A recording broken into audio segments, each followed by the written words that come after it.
Hey everybody, here we are for this week's Mortgage Minute with Tatiana. Hi Tatiana. Hi guys, how are you? We are good. Technical disclaimer, Kelly forgot her laptop today, so we are shooting this on an old desktop and using phone audio. So if there's a disconnect between video and phone, just turn off the picture and listen to us. Sorry. All right. So how are things going? We haven't talked to you a couple of weeks. Has everything been going good? Everything is good, and I'm wearing my imaginary good hat or nice, whatever we call it, right? Hat. Oh, that's good. Yeah, so the last week and beginning of this week, the rates actually dropped. They fell to 6.73%, and it's lowest level since February, as the bond market reached to sign of cooling inflation. This was 5 basis points lower than a week earlier, when it averaged at 6.78%, according to Freddie Mac. So the Mortgage Banker Association's Bob Brooksmith said in his statement that many borrowers may be hoping and waiting for mortgage rates to decline even further, which is what we expect to happen once the Federal Reserve begins to cut short-term rates. So buckle up, it might happen. But with that, I think we'll see more people competing, possibly prices going up, right? So here you see my beloved average rate chart. I didn't share that one for a while, but you can see here what's happening since 1972, and all these little zigzags right here for those who have higher interest rates now and hoping for low rates. Those are refinance times. So if someone who is watching right now has higher interest rates, they might drop and call me for refinancing. Yes. Okay. Good. Okay. So it'd be a good time. This is the whole date the rate and buy. Say date the rate. Don't say that at all, ever. Okay, date the rate and buy the home. Yeah. Because if these rates do start going down, that's going to be the time for everybody to do that refinance that we've been talking about for the last, 2 years. Right. So that you got the prices before they go up, and then get the rate when it drops down. That's awesome. So here's a little bit of thought for buyers right now is if that's going to happen in mid-September, they need to jump in the market now. Because if that does happen in mid-September and all these buyers start flooding the market, those prices are going to go up, and they can take advantage of a little bit of a lull that's there now. We were just talking about on our market report, there's a bit of a slowdown. So now's the time for them to really jump. Exactly. Yeah, and I think we might end up seeing some sellers who have been waiting to, because of the rates, like the ones who had the really good rates. I think this is a little bit of a softer spike for them to have to deal with if they want to move up, to that bigger house, or they had some regrets thinking, hey, I'm going to be able to work from home the whole time, and now they're realizing I can't, so they've got to move over or whatever. Yep. So look, it's going to be interesting, but it's all going to start happening soon. So do you think they're actually going to cut the rates, or is it going to be another, we were just kidding? I'll believe it when I see it. But everybody is very positive about it. If before we know that some opinions were going different directions, now everybody is saying the same thing. So we'll see if everybody's right or everybody's wrong. Yeah. Okay. I feel like it's going to happen. I didn't think it would happen in July, but the jobs report just came out, and unemployment, I think. And I feel like both of those were, I think they said lower than expected. And I think that's also a good sign for the Fed to be like, okay, time to not shut the economy down. Yeah. So I'm hoping. We'll see. Yeah. And I know that, this time, this past week was a little bit slower due to, I think, people going on vacations, and also some people are stalling because of the coming up elections. So Yeah. that could be, they try to boost economy. So before the elections too. So there's so many Yeah, that's true. factors playing into this. Yeah. That's a Yep. good point. Yeah. Yeah. A little bit of an election boost for one side or another. Yeah. Okay. Very good. Well, so we have a lot of challenges that came up this week. First of all, you have been a superhero for one of our clients. Yes. We'll dive deep into that next week because she has been struggling for a year, and we introduced her to you, and within a couple of weeks, you've turned everything around for her. So we're going to deep dive into that situation next week. But in looking at the properties that she's been wanting to buy, we've come into quite a few issues with condo association approvals for FHA lending. So I want to kind of dive into that about, a lot of people don't know about the fact that condos have to be approved by the VA or by FHA, and does that affect conventional lending? Like, tell us a little bit about, like, in general with this, and we'll probably start picking your brain on the details of it. Yeah, so just to give the history of that, condos versus townhouses or single family homes, right? It's different animals, so to say, because what's condo? You own a unit, you own the walls inside the unit, right? Everything else is owned by the association. And when you're getting the mortgage, no matter what type of mortgage you're getting, conventional, FHA, VA, we even have like outside the box, non-warrantable condo products. We look at certain guidelines for association to meet, because we want to make sure that this condo complex is being taken good care of, because it's actually, if it's a bad management, it affects the pricing, and it affects sellability, or there's no such a word, basically Value. resale. What is the word? I don't know. I'm a foreigner. Cut this. Yeah, it affects the resale value, right? Resale value. Yes, thank you. Yeah. So it affects all that. So that's why the complex has to meet the guidelines. The government programs like FHA or VA, for us to lend on condos like this, they have to be approved by HUD, Housing Urban Development on FHA, or Veteran Affairs on VA.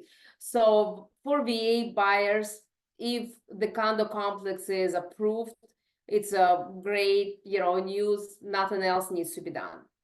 On FHA, it needs to be HUD approved, and we still need to get a condo questionnaire completed by the condo complex. And the questionnaire consists of 20 or so questions, asking how many units are rented out versus owner occupied, how many units are delinquent on the condo dues, how much money are allocated into the budget, how many units are owned by one person or one entity. So all that is very important for them to answer, and if any answers don't match the guidelines and criteria, the complex, the condo unit is not going to be approved for the financing. Conventional financing, Fannie also has the list of approved complexes. However, if it's not on approved list, it's not the end of the world. We all we need to do is to order the questionnaire. But if it's on do not lend list, then it's a different story. Then we have to go into that outside the box loan types, non-warrantable condo, and see if this condo would meet non-warrantable condo criteria, because those also have some limitations, not as strict as conventional, let's say, but still some limitations there. Okay. So those are you kind of cut up a little bit, but those are properties like condos, some of those in Arlington, right, where they have that land lease that's running less than 30 years, so that makes them tougher to finance. Is that what you're talking about? Well, if it's on lend lease, definitely, you know, that's gonna be a problematic because it has to be a fee simple, right? Yeah. Yeah, so there are a few items that we're looking at when we ask the complex to, you know, reply to us, and it's a questionnaire on conventional financing. Depending on the down payment, it could be a limited review questionnaire only with 7 questions, or it can be full-blown review with up to 20 questions, depending on the down payment. Yeah, Okay. So if we're a listing agent and we go into a property and we're going to list a condo, and let's say that condo comes up and it is not FHA approved. When we put the listing into the multiple listing service, we have a section where we can list the acceptable financing options.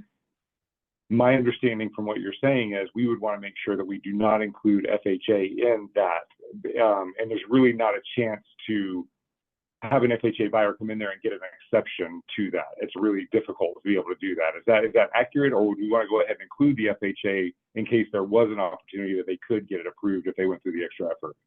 Also, we for example, prosperity, we can do we call it spot approval. If the whole complex is not FHA approved, but this person wants to get FHA loan and sellers are willing to wait for the approval because it could take some time.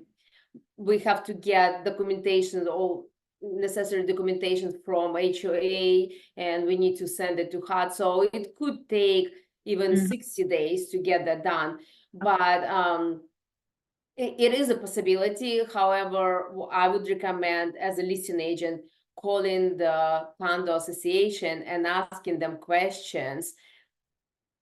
Like on the questionnaire, why is your complex is not approved? And sometimes, you know, they were on approval, but then that approval expired, maybe, or maybe they are working on getting it approved, or maybe they don't really care, because getting it approved, you need to hire typically an attorney or some sort of third party to help you to get it on approved list. Maybe the condo complex just doesn't care too much about that. Or maybe there is really something that prevents them on getting approved, and they would know the answer to that question. Yeah, it's kind of what we came across this week when we were dealing with that. You know, we called and asked those questions and they knew. Okay.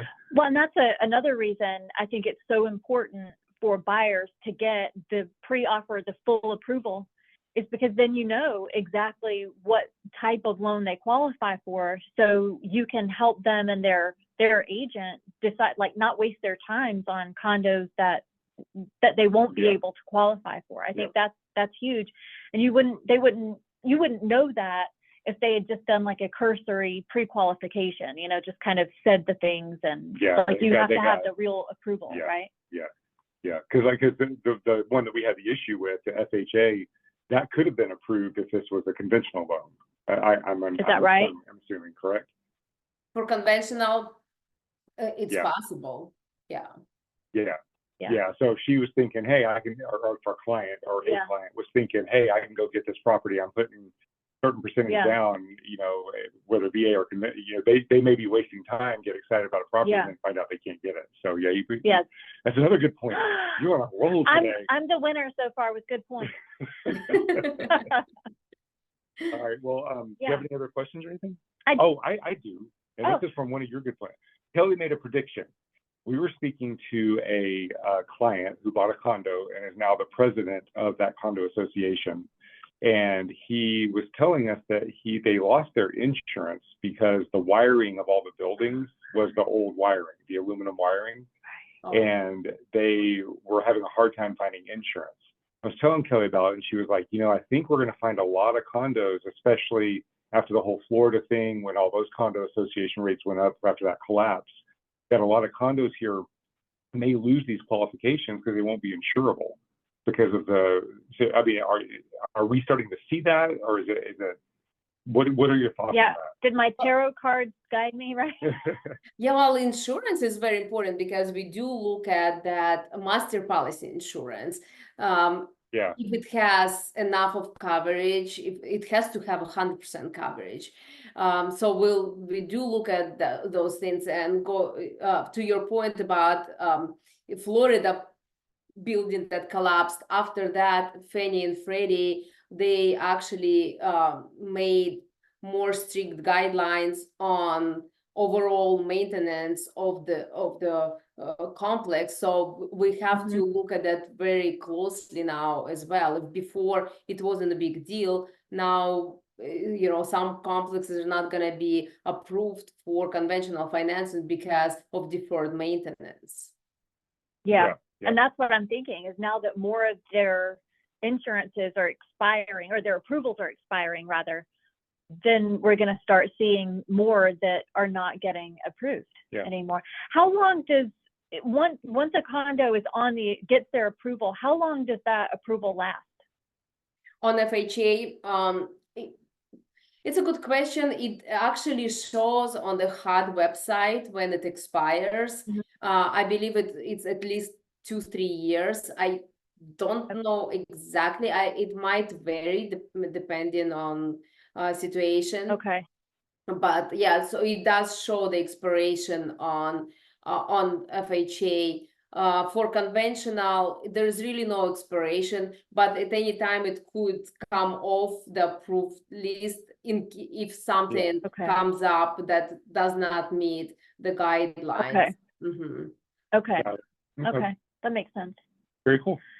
Whew. Very informative. Thank you. And I would mention that, somebody who is watching right now thinking, why do we even care about all this deferred maintenance and budget and all? I think if you buy in a condo, you don't have too much control over what's going on outside of your unit, right? You actually have to be interested and advocate for that. You want to make sure that condo is in good standing, because if the budget, for example, if they don't put enough money into budget, you don't own decks or you don't own the roof, right? And if decks are in bad shape and they need to be changed, the roof needs to be changed, and a complex does not put enough money into budget, they don't have enough money, what they're gonna do when they need to fix it, they're gonna put special assessment on you, meaning that if your condo fee is $300, they're gonna